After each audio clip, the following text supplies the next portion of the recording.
All right, I'm here. It's 7 o'clock on the dot.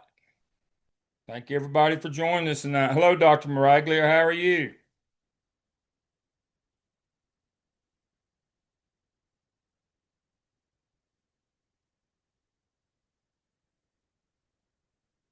Y'all hear me? Yes.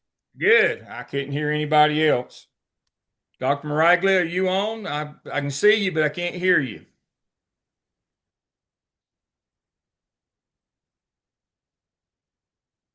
Um, Hers must not be working. Well, we'll move on then. Um, let's see here. All right. No, it won't let me do that.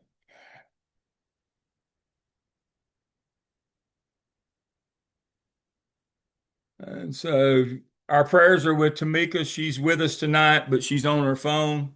Hope everything's good with her. Just keep her in your prayers. We'll go ahead and get started. As always, let's look at our weekly schedule and see where we are. We're at September the 3rd, looking at our weekly schedule tonight. Principals tort liability, um, risk management guidelines. Um, And our discussion board for this coming week is for you to reflect on the fact that educators have been found financially responsible for professional action inaction. Since 1992, school principals have been subject to tort liability. I was the principal at the time. We had to get trained. Richard Schwartz and Associates did the training in the Southeast. Basically, what it says is that there's three types of liability or three types of negligence. Um, and so misfeasance, malfeasance, and nonfeasance. You need to read your book and reflect on those school law chapters 2 and 3. Misfeasance is you did the wrong thing. You didn't intentionally do the wrong thing, but you did the wrong thing. You can still be sued and held financially liable. Malfeasance is you knew it was wrong, you did it anyway, and boy will they get you then. And then nonfeasance is you had a duty to act and you didn't. And so tonight's discussion board, and I'm going to let Dr. Maraglia take over if she can hear, was about you had a duty to act. You were supervising a field trip and there was a bus accident and you had a duty to act. And so, Dr. Maraglia, can you hear me? I can. I've adjusted so I can hear Okay. you just So fine. I'll let Dr. Maraglia pick up right there with our discussion board for the week. Okay, and I want to say that I hate she's not with us tonight, but I certainly understand why. But my star for the week is going to be Tamika because she mentioned something in her discussion posting that ties in with what we talked about last week, what we're going to continue talking about tonight. But she mentioned the idea of in loco parentis. And she mentioned in her posting that we are held to a higher standard. And we're going to talk about that a little bit more this evening. But if you are not familiar with that term, it means in the absence of the student's parent or guardian, that we are responsible. There is a reasonable responsibility that we have, and we are held to a higher standard of care when it comes to our students, our staff, and anyone else in our building. And so I thought it was great, Tamika, that you mentioned that. I also want to just kind of give a shout out to everyone because you were listening last week to what we were saying, and I believe it might have been Raquel that even said that he remembered in the class we talked about it, but you all said the first thing you would do in terms of this particular discussion posting was call 911.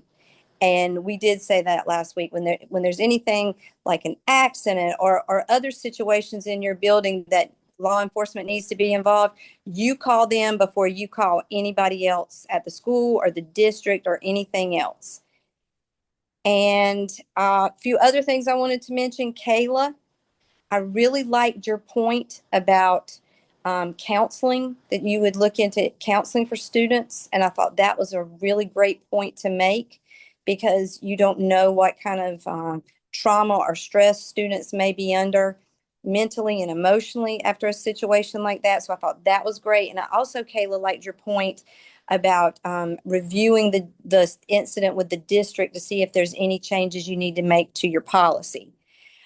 Couple things I wanted to point out is make sure when you are, if you were in a situation like this, or anytime you have a situation, you want to make sure that you're following district policy in regards to contacting parents, any information that you're giving out, and you do not ever, ever, ever talk to the media unless you have been directed to do so by the district.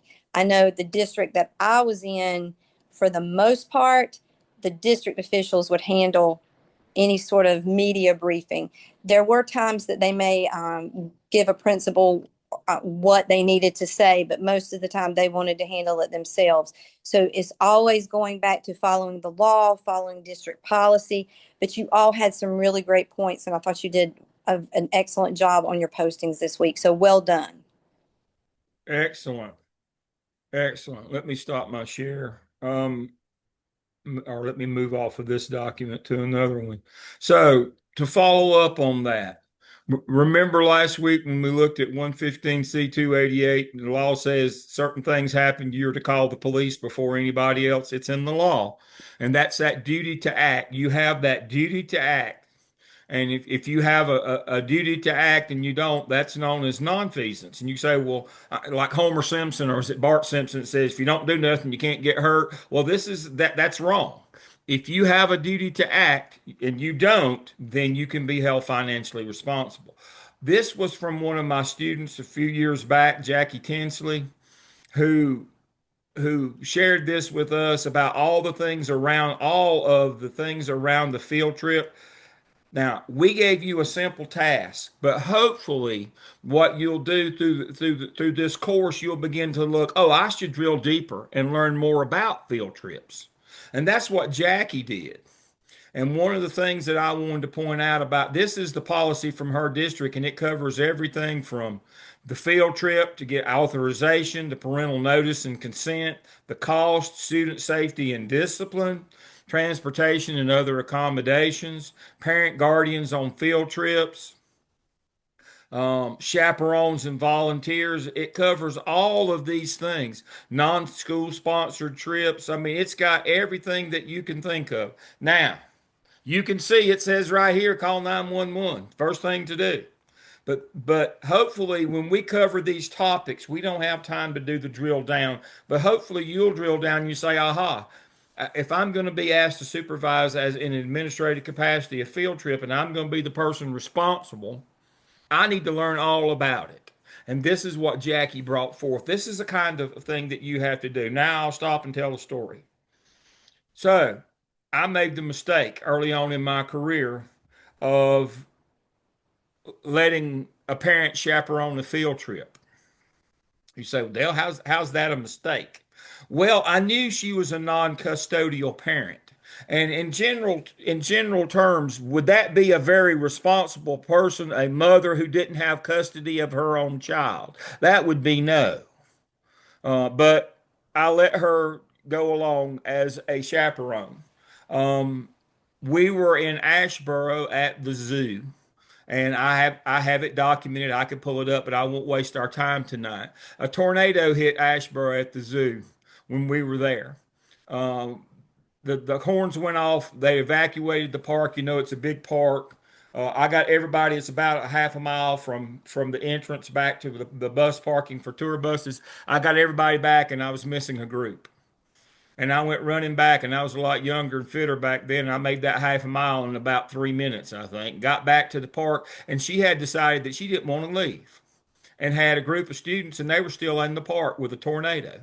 And I physically had to get them, drag them by the hand, got them back to the bus, and were not able to evacuate in time, and our bus nearly turned over. It could have been a big tragedy, but I learned real quickly that you got to be more intentional than just I want to be a chaperone. And you, as the policy said, you have a responsibility to make sure that you get those people vetted. If I had gotten her vetted, there's no way that a non-custodial parent would be responsible enough to be a chaperone. If I'd have went to court, they'd have took everything I had. Of course, thankfully that was before 1992, and they would just sued the school district.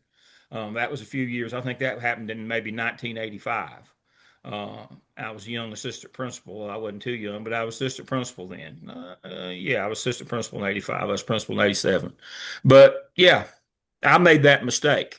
And so, if you're going to be in charge of something, you need to get in the habit of let me find all the policies, the local policies about this. What are all the rules and regulations, and make sure that I follow all of those.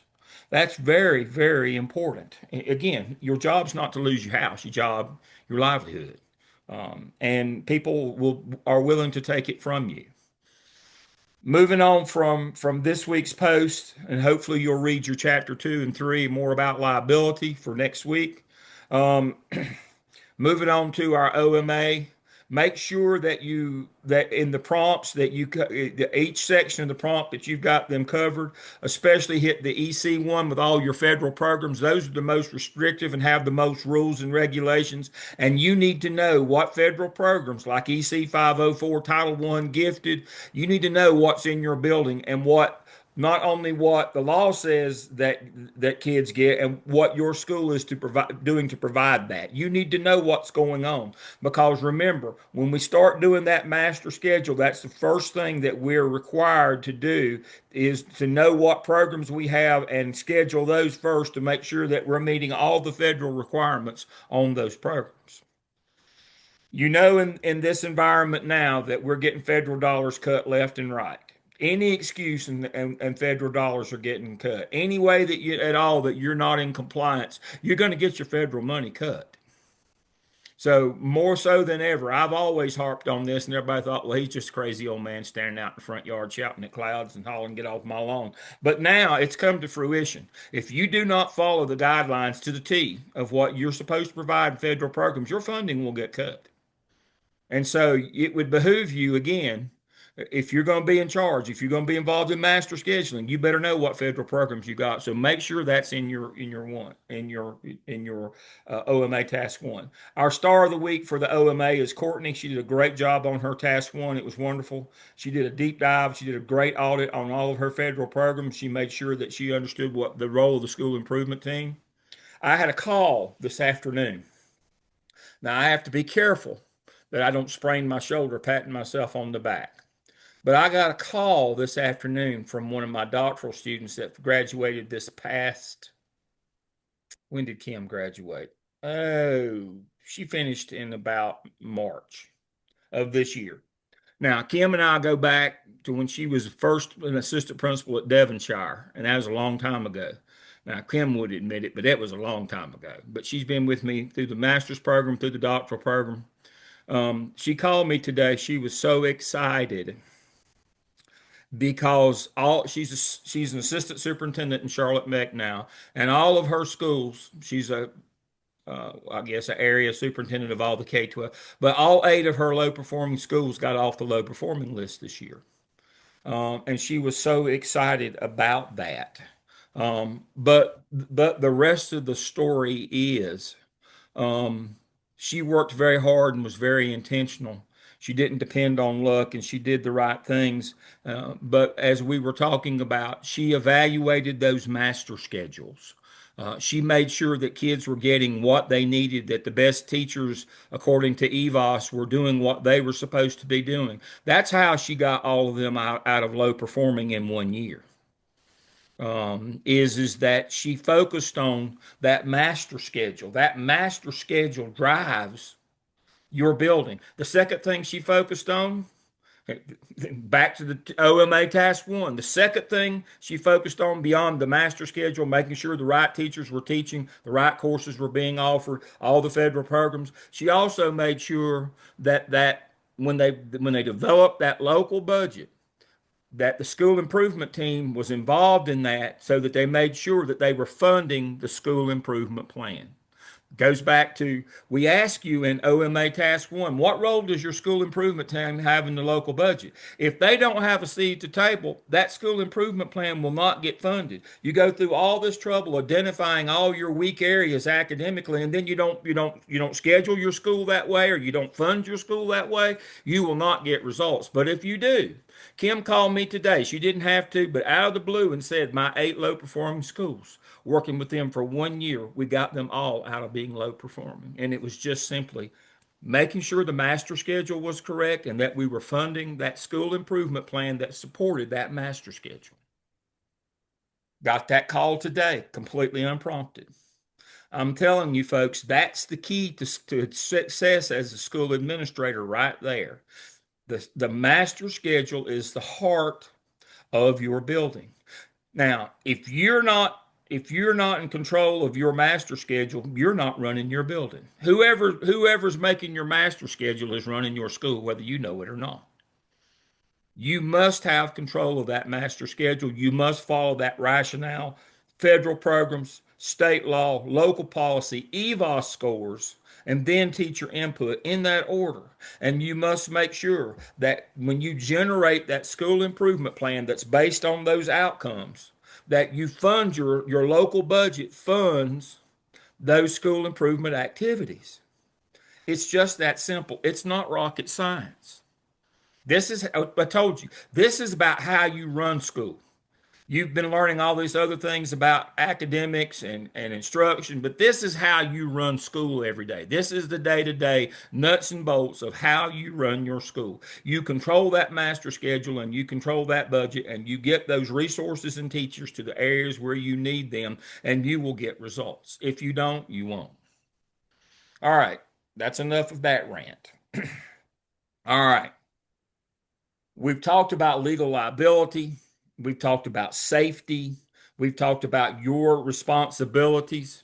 Now, tonight, I want to try to edit myself and not take forever on court cases. This is a law course. It's important to understand the foundations of law and how we got where we are. And a lot of it's relevant to what we're doing today because I want to make sure I cover case study one tonight. I'm going to go over that one. So I'm going to leave myself some time to do that. But I want to jump into court cases right now. So let me share my screen and pull up my little amended court cases document. All right. So modern schooling as we know it started in 1954. In 1954, the Brown versus the Board of Education in Topeka, Kansas, the ruling from the United States Supreme Court is separate is not equal, that we would have to integrate schools with all due haste. That happened in 1954. It overturned the Plessy versus Ferguson decision of 1896 that said separate but equal is okay. 54, Brown said separate inherently can't be equal. It's not okay. We must integrate schools. So, for the next 11 years, exactly nothing happened. Let me say that again. For the next 11 years, exactly nothing happened until 1965 when the Civil Rights Act was passed. And when the Civil Rights Act was passed, the federal government got involved and said, we're going to make y'all integrate schools. So school integration started in 1966. I was in school at the time. Yes, I'm that old. Um, I remember it like it was yesterday. The buses came rolling in. Now, states weren't going to take it lying down. In order to integrate schools, we were going to have to consolidate schools. All right, for example, on one side of town we got a 300 kids school of white kids. On the other side of town we got a 300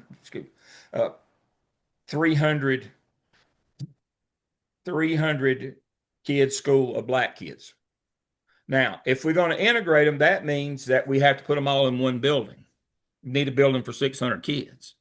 So, in order to slow down integration, the folks in the state General Assembly in North and South Carolina said, we know how we can slow this down.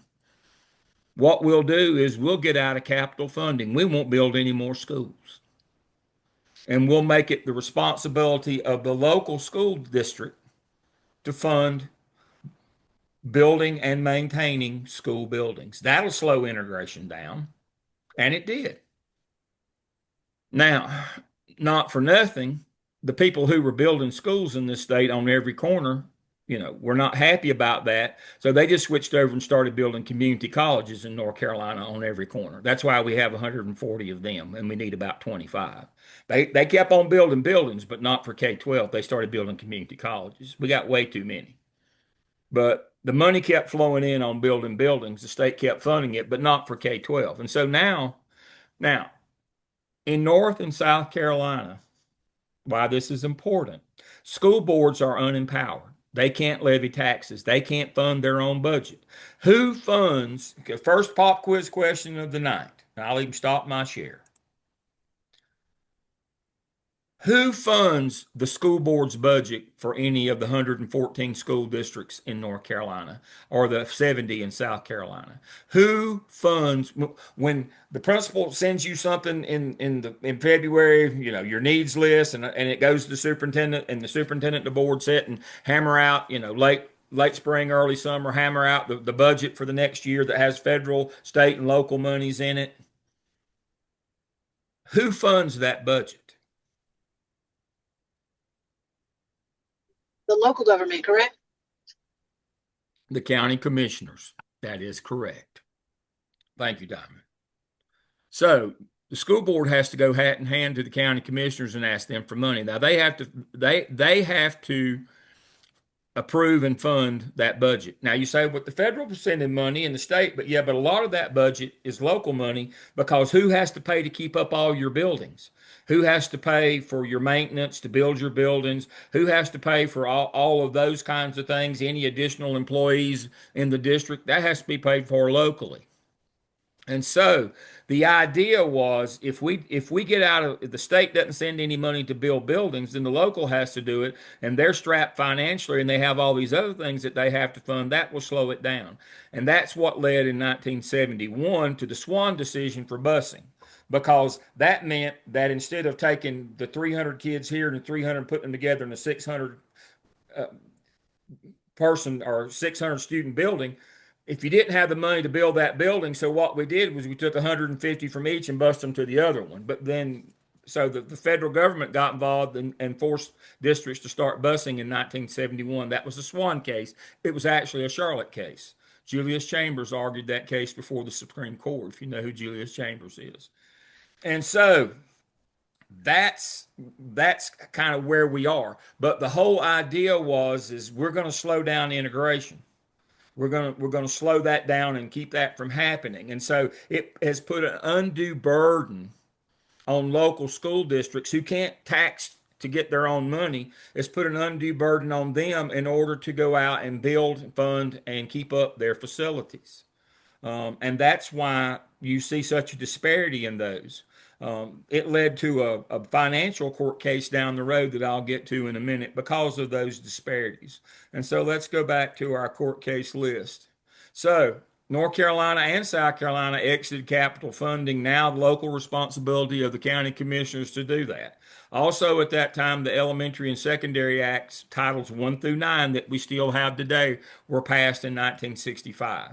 Now, if you'll notice the initials, Elementary and Secondary School Act, ESSA, people think that's new. No, it's now the Every Child Succeeds Act, same acronym. It's also No Child Left Behind. No Child Left Behind wasn't a new law. It was an update to that one.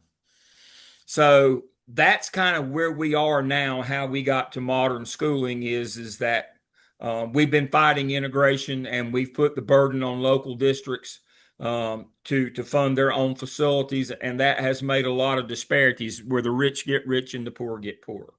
But we also got an infusion of federal money along at that time with the Elementary and Secondary Act. That brings federal money. That gave us some more federal money. But again, unfortunately, fortunately, it pays for programs and teachers in the federal programs. It still doesn't pay for facilities, though.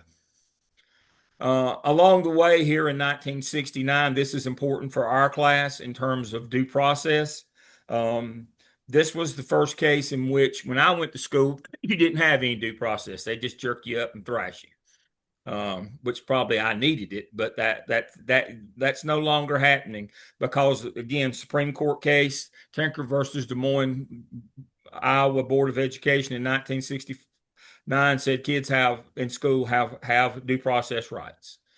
They get to present their side of the story. You have to have witnesses. Um, you know, they get to present their witnesses. They get to hear the case against them. They can't be punished arbitrarily or capriciously. They can't be given too much punishment for the crime. They can't be singled out.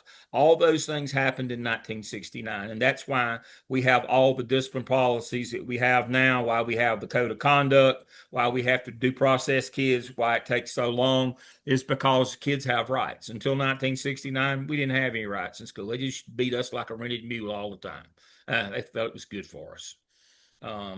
And so that changed modern schooling as well. As I said, in reaction to the states getting out of funding and not being able to build bigger facilities to put kids together, the Swan case in 71 at the Supreme Court said that if you weren't going to pay to build a new school, you at least had to bus kids so that you could integrate schools. That the Swan case was in reaction to the states getting out of capital funding so it would slow down integration. And the Swan case said, no, you can't use that as an excuse. If you got 200, if you got two buildings with 300 kids each, just take 150 from each one and bus them over to the other in order to integrate schools. That's what Swan did in 71, busing. And then education amendments of 1972 reaffirmed titles 1 through 9. Again, folks were fighting against it, not wanting to give federal money, just like now, trying to get federal money out of schools, but it was reaffirmed in 1972. And then the biggie for how school looks today in 1974, Public Law 94-142, which was implemented in 1975, federal funding for special education. I went my entire school career and did not go to school with exceptional children. There was no law that said exceptional children had to go to school when I went to school. They didn't come. There might be one or two hanging around that helped the custodian, but we did not have classes for exceptional children. That didn't happen until start of 1975, where you had to provide services for exceptional children.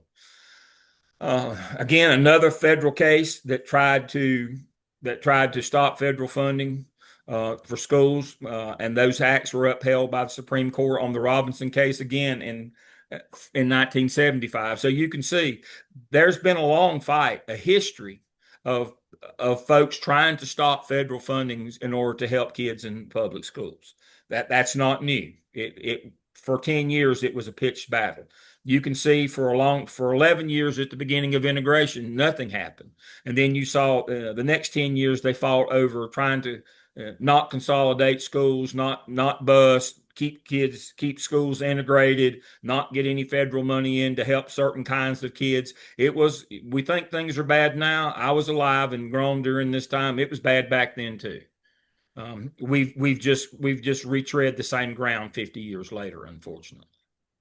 But a lot of this stuff has happened before. Modern schooling took another big turn in 1984 with the Basic Education Plan, which in North Carolina, and there was one passed in South Carolina, basically the same. And so in 1983, during the Reagan era, a couple of books came out, The Last Crusade and A Nation at Risk, that from professors at colleges that said that American education had gone to hell in the handbasket. And so states were kind of prompted to respond. And so in North Carolina, the Basic Education Plan was passed. It also was the first attempt to differentiate salary, to create statuses, master teachers, get curriculum coaches, those kinds of things. That was career status 1, 2, 3. It didn't last long. The career development pilot program, I was principal in two of those. They didn't last long because the money just wouldn't come. The whole idea was take your best teachers and give them half-time release, and they would be your instructional coaches.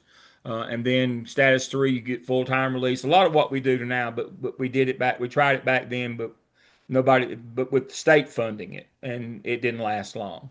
But more importantly, the somebody in the back, some smart guy in the back at the meeting that we had about the basic education plan stood up and said, "What is a basic education?"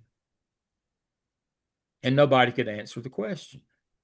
So the North Carolina Department of Public Instruction entered into a 6-year venture where they wrote a standard course of study for North Carolina. Big, thick 12-inch white notebooks. None of you are old enough to remember seeing them around schools. We wrote a big, thick notebook for every grade level and every course in middle and high school. We had a standard course of study. It took 6 years, and then everybody stood back and patted themselves on the back and said, "All right, that's a basic education." And that same smart guy 6 years later stood up and said, "Well, how you know they're getting it?" And then they said, "Wait a minute, we don't." And so, hence, in 1989, we started performance-based accountability. I was principal at the time. It quickly morphed into the state ABC program. It's now what we know as the state report card. Um, and that started accountability testing, EOG, EOC in North Carolina, um, the state testing in South Carolina, which the name eludes me right now. But I know as well as I know my own, we could pull it up. But anyway, end of grade is for grades 3 through 8, end of course is for grades 9 through 12. That's when that state testing started to make sure that students were getting that basic education. And so then people started complaining that because school districts had the added burden or the burden to keep their buildings up now, they couldn't add any money to the state money to get extra teachers or coaches or facilitators or extra programs or resources to their kids. They were, they were just trying to keep their buildings up. And so in 1994, a lawsuit was filed. It's called the Leandro case. I've got several links. It's all we're going to do a case study on it later this semester. All about 5 low wealth counties in North Carolina sued the state and said the funding formula is wrong. You are giving everybody the same amount per kid. At that time, about $7,000. They don't give it all at one time. They give it in 10 installments after the first month, but regardless, and minus attendance, but regardless. And so at the time, Charlotte Mecklenburg was adding an additional $4,000 local money per student. So they were spending $11,000 to educate children. And Hope County, where the Leandro family was from, was only all they had was the 7,000 because they were having to keep their own buildings up. And so there was a $4,000 discrepancy. So what the lawsuit was about was instead of doing a flat formula for funding per pupil to schools, was all right, in a rich district, give them 2,000 less and give the poor ones 2,000 more. So at the end, they end up equal. And of course, the Leandro case, from 94 to 97, over 30 years ago. Um, but the case was decided against the plaintiffs. And what they said in the finding, and we'll see this later from the Duke Law Center, where they interpreted the finding is the state has no duty or responsibility to make sure that every kid gets the same amount. As long as they get enough for a basic education, that's all they're due. And not only that, the local district can't manipulate the money either from the rich side of town to the poor side of town, which is what happened in Chapel Hill when the last superintendent got fired 3 years ago. She was trying to redirect money from the Chapel Hill side of Chapel Hill Carborough schools. Chapel Hill is white and wealthy, Carborough's not. And she was trying to get money from one side to the other. She got caught, and it was the end of that. But the whole notion is the money has to follow the kids. We have a flat grant funding formula. We did not change, and that continues to cause the disparities because local districts using their local tax dollars have to fund the budget, and then low wealth places and places that are economically deprived or economically depressed, there's not near as much money spent on kids, especially at-risk kids, as in other places. And so it's very unequal. But the state says as long as you get a basic education, that's all you're guaranteed. And so, I'll talk more about Leandro case later, but full disclosure, I was on the legal team for the side that lost, so I'm still bitter after 30 years. I'd still punch somebody over that today, just to tell you how I feel about it. All right, so that's why we have such inequities. People ask me all the time, how come it's so uneven between districts? Because our funding formula creates that unequal. It's based on your local wealth, not on the wealth of the state as it should be. All right, and so in 2001, we had a fellow move into Charlotte for the purpose of uh, sued us over the Swan decision. And so after 30 years, Swan was reversed and we stopped busing for integration in Charlotte, which is, one of the two national demonstration cities, us in Boston.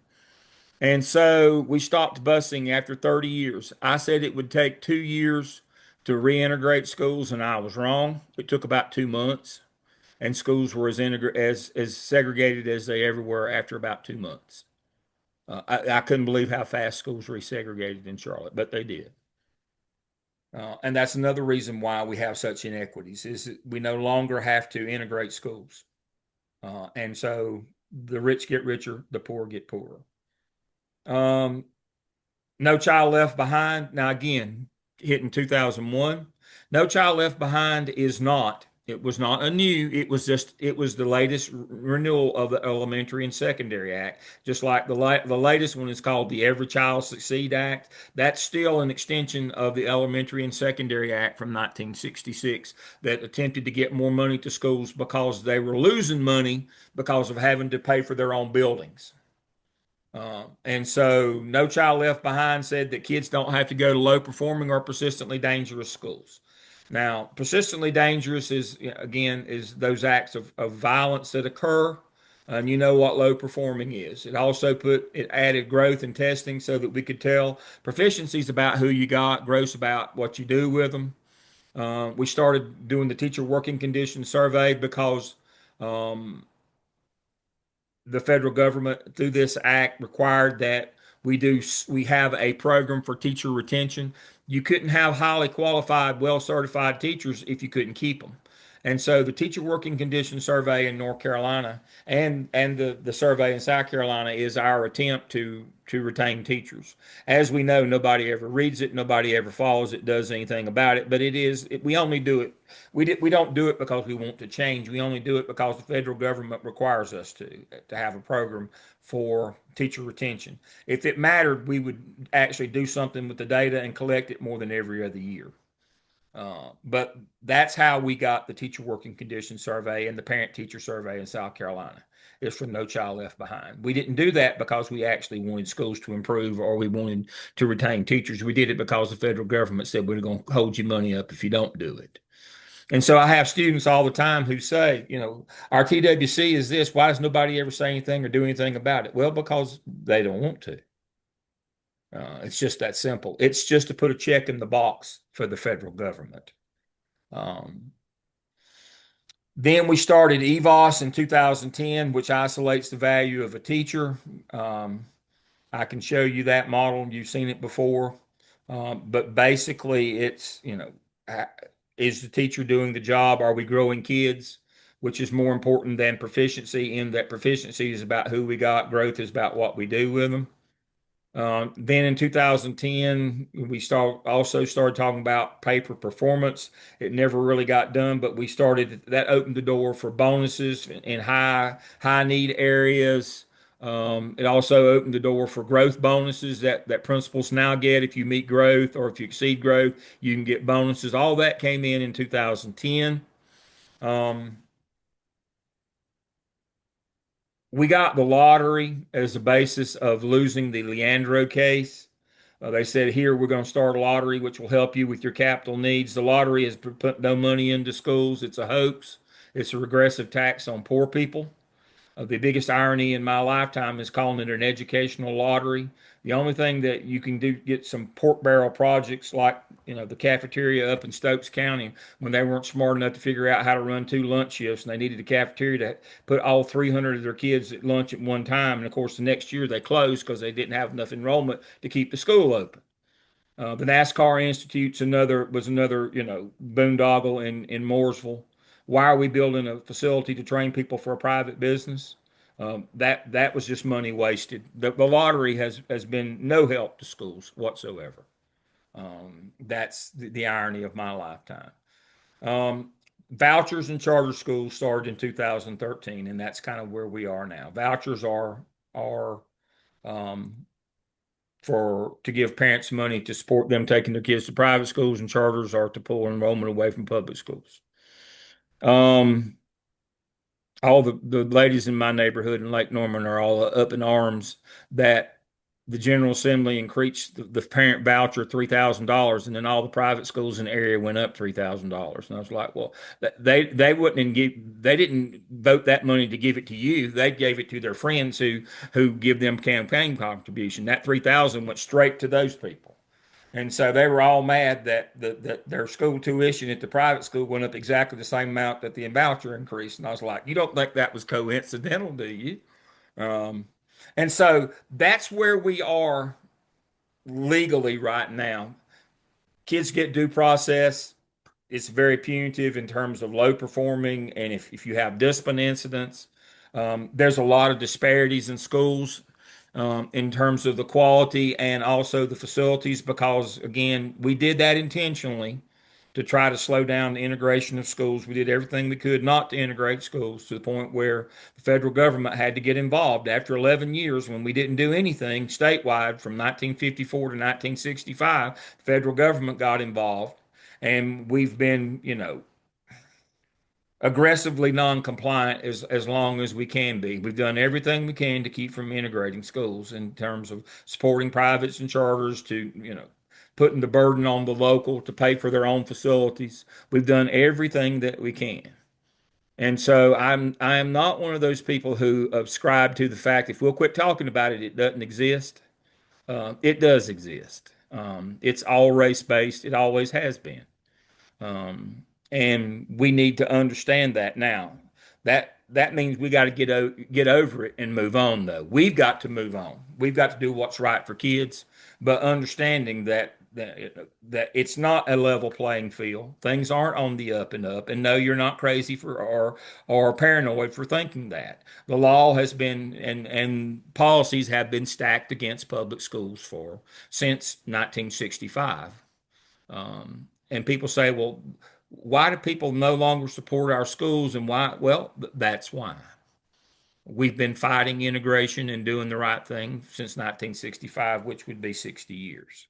We've been fighting against what needs to be done in schools for the last 60 years. This is not new. As I said, the first 10 years of federal money in schools, numerous lawsuits trying to get that money out so that to harm public schools and harm the kids, not letting EC kids come to school.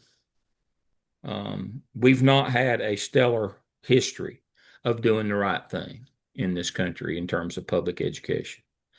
Now, I have set the context. I'm not trying to tell you that don't get into school administration, but you need to come into this with your eyes wide open.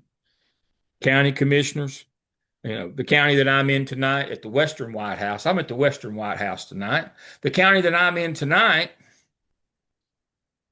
are blaming the woke Democrats for they had to close two schools the week before school started because they didn't have enough money. Remembering the first month of school, you've seen your principal get after you about the 20-day report and hunting down all your kids and all that. The first month of school, the district has to pay for that out of funds on hand, and they have to be accurate. If they overspend, the state only reimburses for the kids that are on the roll and show up. And so if they allotted money and spent for 10,000 kids and only 9,000 show up, the state only pays the 9,000. They give them, that month they reimburse and they're money short. And so 2 weeks before school was to start in this county, they said, we don't have enough money to pay for the first month of school. They had to close two schools right quick. And of course, the public discourse was it's them woke Democrats that ran us off the cliff financially. And as one of the local journalists pointed out, there's not an elected Democrat in the whole county. Both the school board and the county commissioners are all Republicans. How is it the Democrats stole your money? There's not an elected one in the county. They're blaming people that don't even exist, that nobody can point out. I mean, that's how absurd the argument has become now, that we're blaming people that don't exist. Um, the people who took their money in Rutherford County is Facebook. I can tell you right now who took their money. And Facebook didn't take it, y'all gave it to them. So Facebook came along a few years back and said, we'd like to build a facility in your county. Over there where that old textile mill that's abandoned is, that's right there on that river. It's got its own power generating plant. We want a server farm for Facebook. And you know, server farms are just like crypto mining. They take an incredible amount of water and power. And they said, if you will give us that property, tear that old mill down, clear it out, do all of that, get it ready. We'll come in and put a facility up. And so they did. The county, gave $20 million, bought it, cleaned it up, turned it over. The state gave them $100 million. They came in and built a server farm. They got 12 jobs, all of them minimum wage. They got 4 custodians, 4 maintenance, and 4 security for $120 million.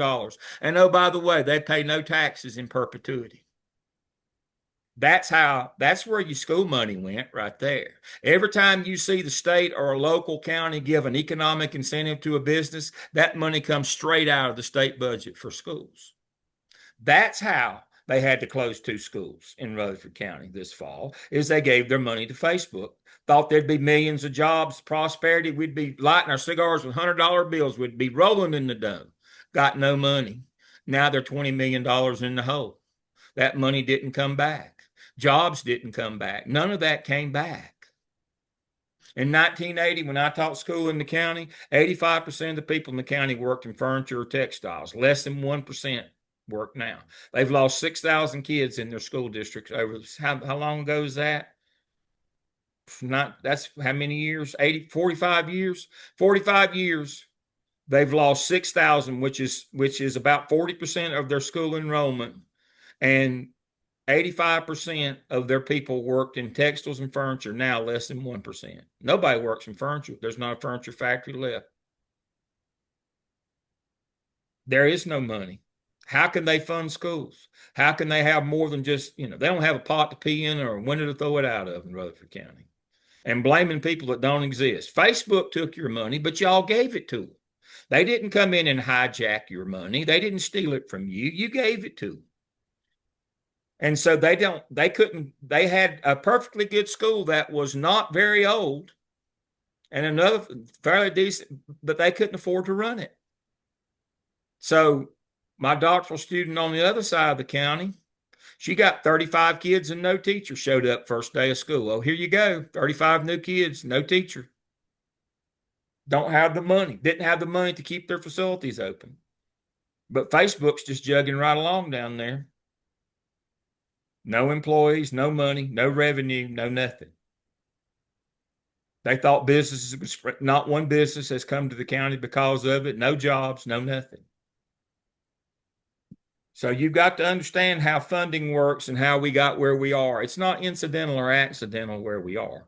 These are things that you're going to have to deal with as a school administrator.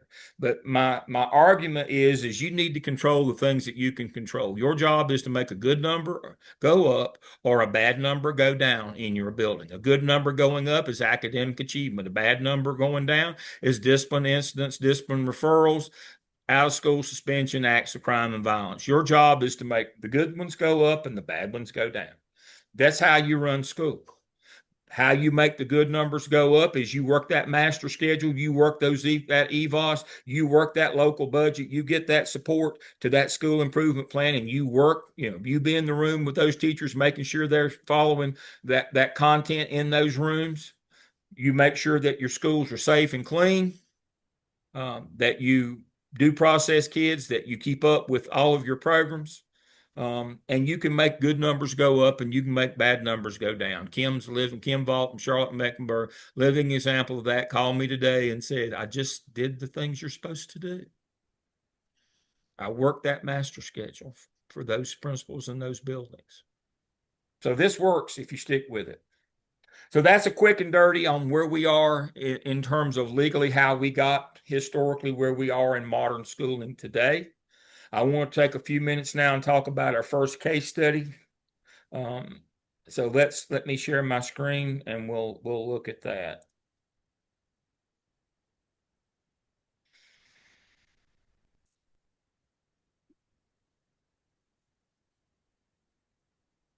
All right.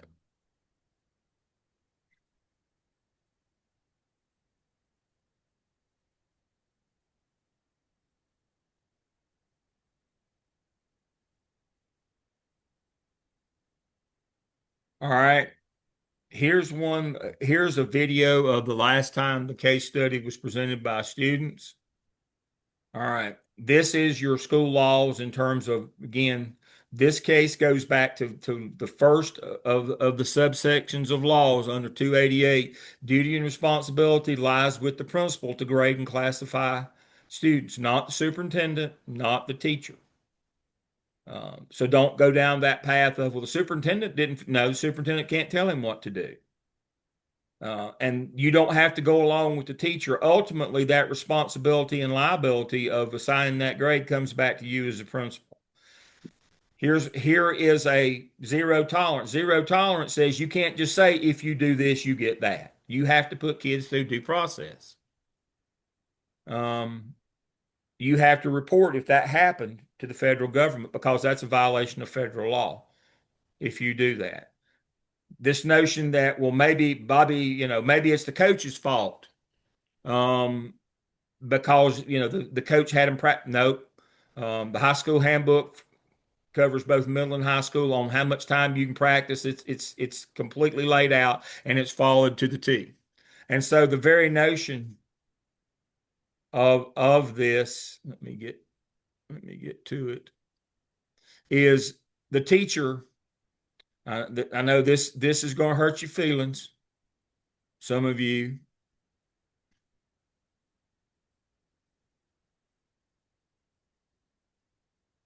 All right, this is the case. Will cheating strike Bobby out? Here are the things that you've got to know. This is a teacher going rogue. This is not the principal's fault. This is not the superintendent's fault. This is not any of that. This is a teacher who went rogue.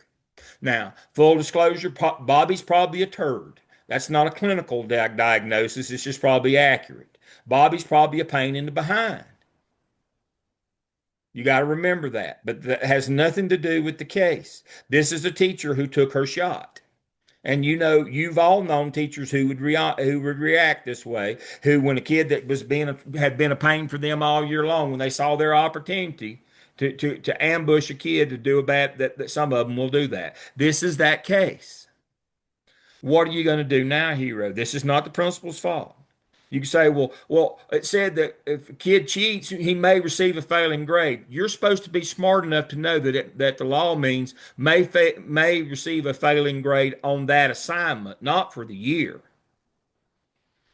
The kid turned in his brother's homework assignment. How much can homework count in the state of North or South Carolina? How much can homework count on the yearly grade? No more than 10%. That's from the State Board of Education. No more than 10%. Well, you say, well, it was a class assignment. Still, no more than 10%. You can, I call it a homework assignment. It can't count more than 10% for the whole year, all of them together. This one homework assignment, she counted it more than 50% of the annual grade and failed him for the year. That's an expulsion. Putting a kid out of school for a year is expulsion. Well, he can come to summer school. The law is very clear. The law is very clear on zero tolerance. Even if you offer an alternative that you put a kid out for a year is against federal law. You cannot do that.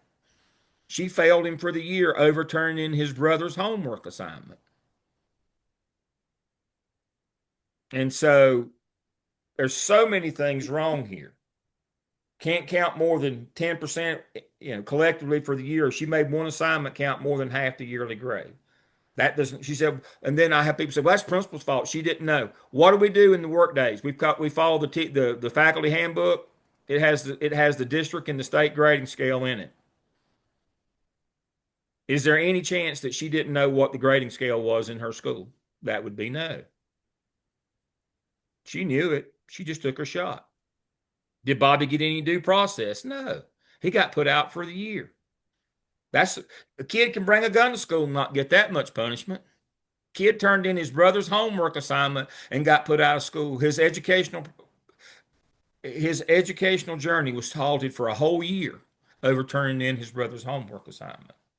This is a teacher going rogue. At the end of the day, you need to follow all these laws and get to the right place. And then the question I'm going to ask you next week at the end of your presentation is what do you do with this teacher? And I won't get into that tonight, what I would do. You might have a suspicion. But it, it, the reason why we do this one first, it's the first law, grade and classify, but it's also as an emerging administrator, and I'm going to let Dr. Maraglia kind of take us home on this one. As an emerging administrator, one of the things that I would encourage you to do is what is your personal line that you won't cross or you won't let teachers cross in your building?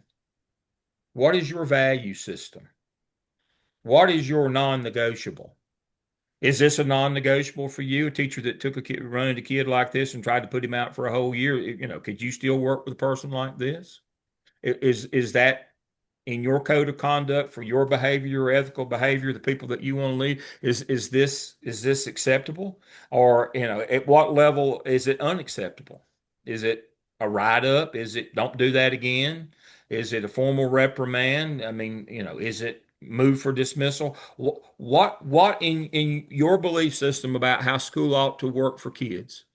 Where are you on this one? That's the question I'm going to ask you next week. Dr. Maragli, close us out tonight. I've talked too much. Well, I want to just refer back to case study one and what you were just saying. And I know you've already said a little bit about it, but one of the things that makes me feel like this is the perfect case study to start with is that you're still in the process of changing your lens. Mm-hmm. I used to joke when I started in my first MSA program that they brainwashed us. But now I try to sound a little bit more highbrow and educated. And I say, you're changing your lens. And you are. And a lot of times when I've had students read this case study, oh my gosh, they hate Bobby. They want to, they want to throw him out. They want to beat him, whatever.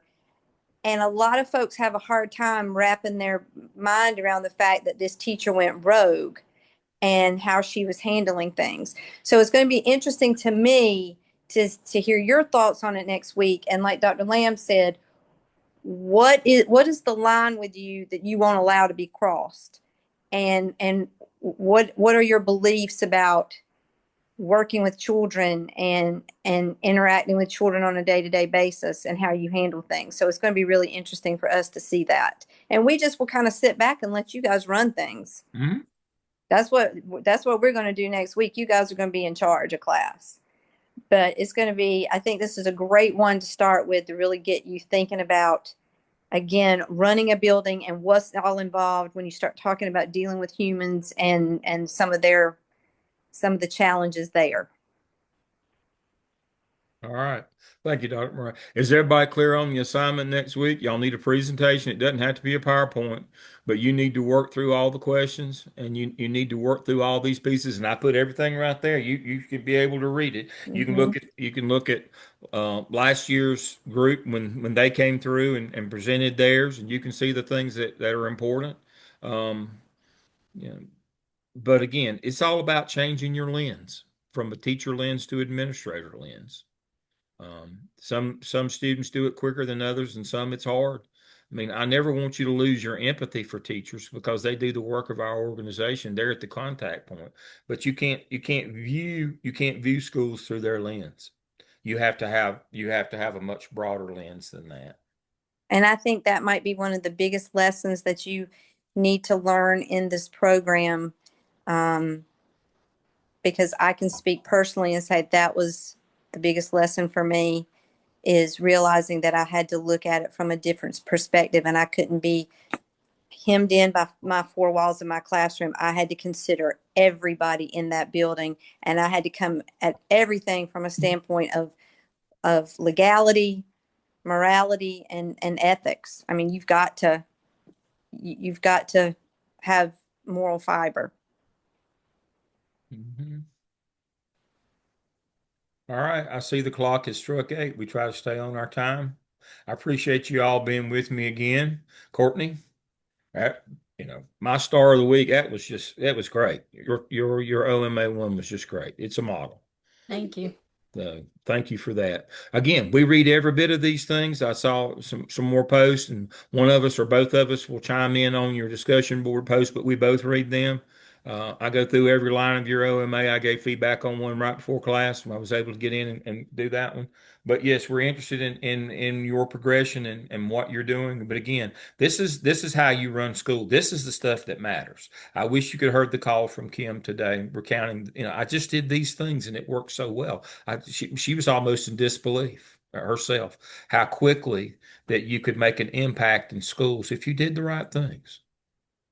All right. Love you, mean it. I'll see you all next week. I'm telling you what, I'd rather do case study night than eat. I'm so excited for next week already. We will see you next Wednesday night. Everybody have a good week. Thank you. Dr. Lamb, Bye. Yes. I just have a quick question.